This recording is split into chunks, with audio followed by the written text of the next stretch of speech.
Hey everybody, Melon here. Welcome back to another video. Today we're going to be talking about something that's a little different from what I normally talk about on the channel, but this is something I'm very passionate about and something that is, in my opinion, that's criminally overlooked in the peripheral community, and it's something that not only is a big issue in terms of the rampant consumerism that's taken over pretty much every aspect of our lives, it's also something that's fueling a crisis of e-waste that's polluting our planet, and if those reasons weren't enough to be a little concerned about this issue has massive connotations into how it's going to affect your endgame peripherals that you use on a daily basis. Now, you might be wondering, what is this big issue? And the issue is repairability in the peripheral space. Now, today I'm only going to be talking about mice in this video, so just keep that in mind, but this also does affect all electronics used in your daily life: keyboards, headsets, mics, whatever it is. This issue affects all of them. Today I'm just going to talk about the effects on mice specifically. I may cover other things in the future, but today we're just going to talk about the effects with mice. Now, the concept of this idea was inspired by a recent experience I had with a specific mouse brand. Now, I'm not going to put any names out here just to put any shade on anybody, but basically the situation was I had a mouse that I was covering on the channel. I took it apart to do a teardown video, and somehow I managed to break a component on the mouse. I still don't know how I did it. I reached out to the brand saying, hey, I broke this, can I purchase a replacement part for this piece? Now, just to be fully transparent, the piece was very, very, very small. All it was a shell click. I'll just use my Keychron M2 for an example here. It was just this plastic piece here that's part of the shell that actually actuates the click. That's all it was. It's like a 25-cent piece of plastic.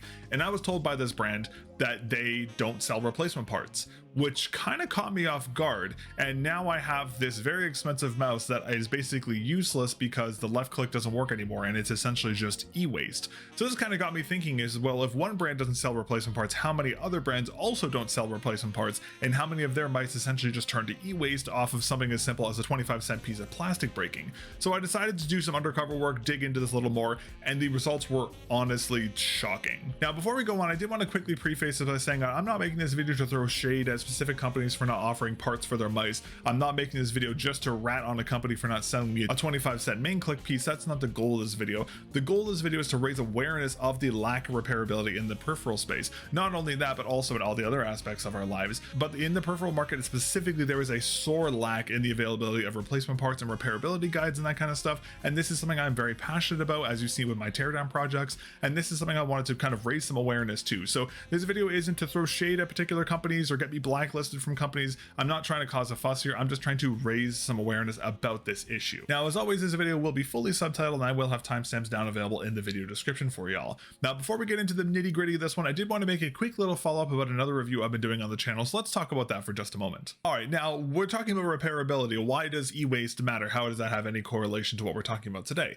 Well, according to WHO, it has a big correlation. E-waste is the fastest growing solid waste stream in the world. In 2019, an estimated 53.6 million tons of e-waste were produced globally, but only 17.4% of that was documented, formally collected, and recycled. Now, in my opinion, I think we're kind of in a golden age of peripherals where mouse tech is kind of at the all-time high, where there's multiple versions of the best mouse available on the market right now. There's no longer one or two mice that just dominate everything else. There is at least 40 mice in the market right now that can be potential end games for people. The only real variance you're going to get nowadays is shape, weight, and 4K polling rate performance or 8K polling rate performance. The rest of it in terms of sensor performance is pretty much the same. So a lot of people nowadays are entering this age where you don't really have to test a bunch of mice to find your end game mouse. You can find your end game mouse pretty easily. If you find a shape that you love, you're going to main that shape for as long as you possibly can, and you want your mouse to last a very, very, very long time. But have you ever considered what happens if your end game mouse has an issue outside of the manufacturer warranty,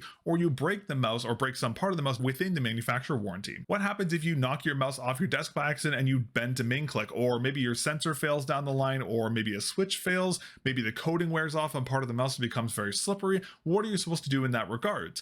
And then on top of that, if you happen to find another mouse you could scrap for parts, how are you supposed to take the parts from that mouse and put it into the mouse that you like? How are you supposed to do all these things? Now, just to clarify here, I did go to all these manufacturers' websites ahead of time to look for replacement parts. Most of the manufacturers do sell replacement parts, but they're only in the form of extra skates, cables, dongles, and that kind of stuff. None of them sell internal components, at least publicly on the website. So what I wanted to find out is that whether there's another way to purchase components such as a new mouse click, a new shell, new side buttons, something like that from the support directly, maybe through another marketplace. So what I did is I went undercover as Mr. Kevin Holland, and I reached out to SteelSeries, Logitech, Razer, G-Wolves, Pulsar, Vaxi, HyperX, Lamzu, Zowie, Final Mouse, Corsair, Ponage, Keychron, Endgame Gear, and Glorious. Now, I sent all these companies pretty much the exact same message. I said I owned a product of theirs that came out within the last year that I broke myself because I took the mouse apart myself, thus voiding the warranty. And I asked them if I could purchase a new main click part, the exact same situation that inspired this entire video. So I sent this email off, or to explain the situation, to a live support agent to every single one of the brands I just mentioned. Now, I'm not trying to get anyone in trouble here, and I'm not trying to get any brands under fire, so I'm going to censor most of these emails just to make sure I don't get anyone fired, anyone in trouble for this. To Mr. Kevin Holland's dismay here, every single brand he emailed, with the notable exception of 2 of them, told him that purchasable replacement parts for his mouse were not available and the mouse would not be covered on the manufacturer warranty. Now, I do have to quickly shout out here Lamzu and Final Mouse here. They are the only companies who offered an option to purchase a replacement part for their mouse, so big shout out to them. Unfortunately, I still have yet to cover both Lamzu and Final Mouse products on my channel. I've been wanting to cover them for quite a while now, but seeing them have replacement parts is a really good sign, so massive props to them. Now, a lot of the brands I spoke with were emailed back and they told Mr. Holland that unfortunately the parts were not available. However, they offered a discount code to purchase a new unit from them, which in my opinion is a slap in the face,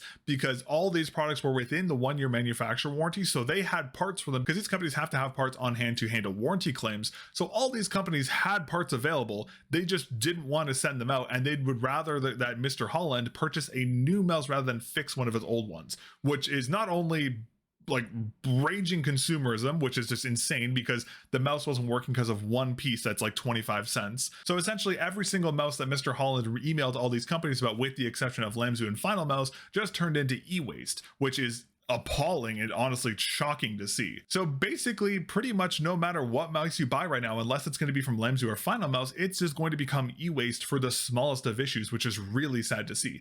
Now, this is where it becomes a huge issue for all these numerous endgame mice on the market. Eventually, something is going to break, most likely outside of the product's warranty. And when something does break, you're flat out of luck, because all these manufacturers, with the exception of Lamzu and Final Mouse, are not going to give you a replacement part, even if it's something very simple as like a main click shell or something. So all these mice are just e-waste now, which is a huge problem. Now, this also leads into another huge problem that I noticed that every single brand failed in my eyes, and that is the lack of documentation. Now, this lack of documentation doesn't just apply for repairability, it also applies for recycling. This is huge, because if you don't tell users how to disassemble the product, how are they going to remove the battery out of it before throwing it away? Sure, some user manuals from some brands that I reached out to do have a small little diagram on the back telling you can open the mouse and take out the battery, but it doesn't tell you how to do it. How is that going to, what is that going to do? So that's also another problem, because if you don't have proper documentation telling people how to take these mice apart to, number one, repair them or recycle them, the batteries are just going to go into landfills where they shouldn't be going as well, which is a huge problem. Now, I'm sure you've seen that some brands in the peripheral space are advertising that they're trying to lower their carbon emissions, which is nice to see, and trying to lower their footprint.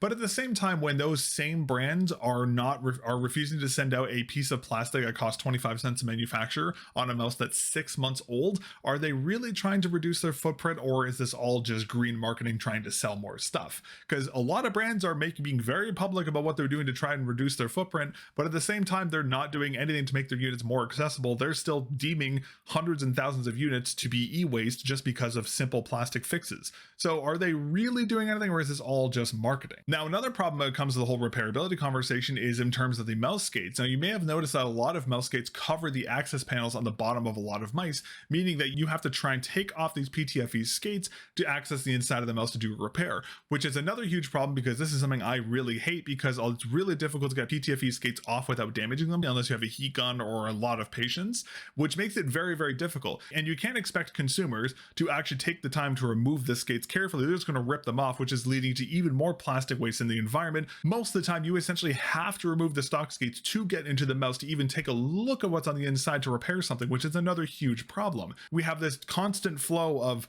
mice that are deemed e-waste because of a simple 25-cent piece of plastic. And then you have all this PTFE from the mice skates with all the adhesive on it also going into the environment as e-waste, because mice aren't designed in a way where you can take the mouse apart without having to remove or damage the skates. Now, one thing I would love to see is, I have seen a couple brands do this where they have started to make mouse skates with holes in them around the access panels, which is something I love to see, and I would love to see more brands do this. Another good way around this is using different kinds of mouse skates. This is why I particularly love the X-Ray Pad donut skates, because you can put them over the access holes in the bottom of a mouse, so I don't have to waste PTFE when I take a mouse apart. So this is another thing I would love to see change, because again, if you wanted to take a mouse apart to try and fix it to prevent it from becoming e-waste, you still make more e-waste because you have to waste the stock skates on the bottom, which is really sad to see. Now, another issue when it comes to the lack of documentation and repairability is with QC issues or defects from the factory. A great example of this is the first batch of the Pulsar X2H, X2V2, and X2A, which are perfect examples.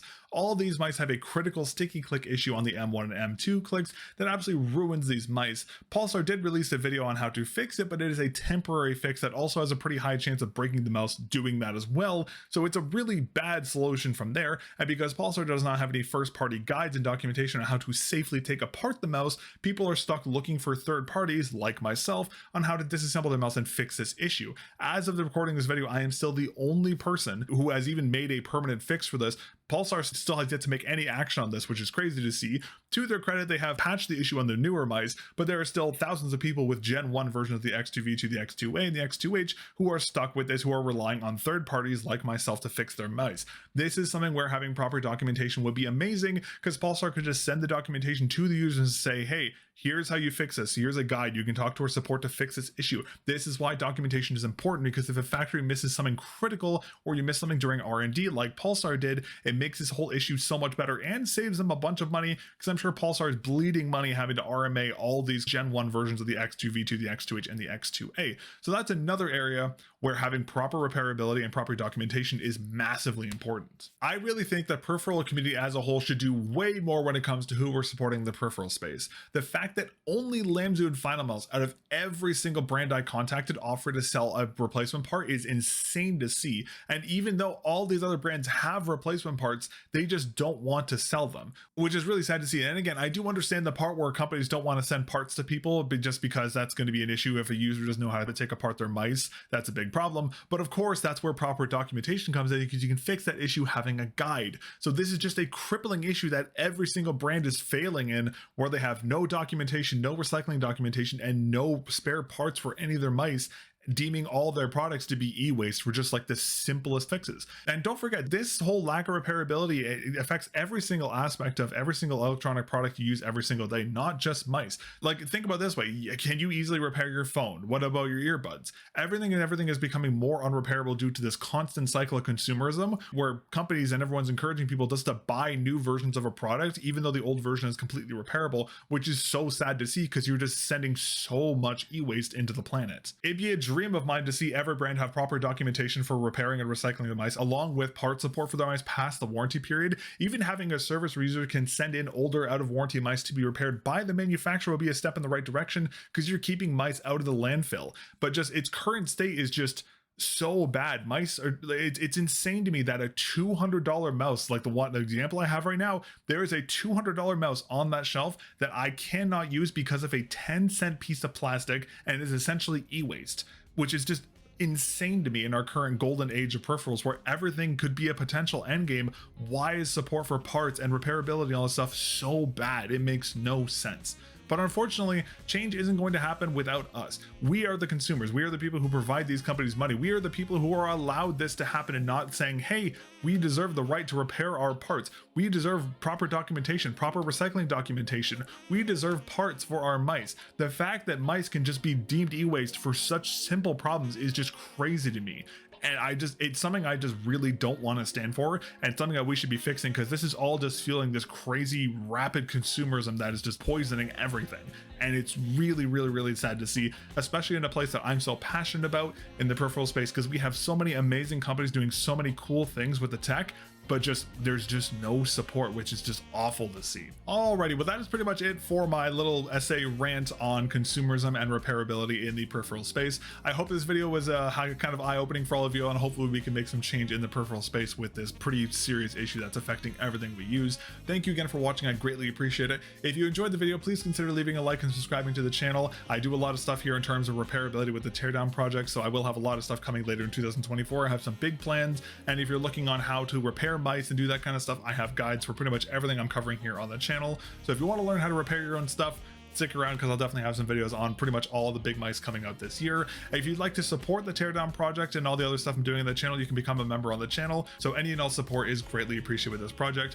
Hopefully I won't have to do this for much longer, and big brands will actually have proper repairability documentation and recycling documentation and parts available in the future. But until then, it'll be up to me. But anyways, that is everything for today. Thank you again for watching. Thank you again to Magic Mind for partnering with me to review their performance shots. I'll have more talking about those in the near future. And thank you very much again for watching, and I'll catch you guys in the next video. Peace.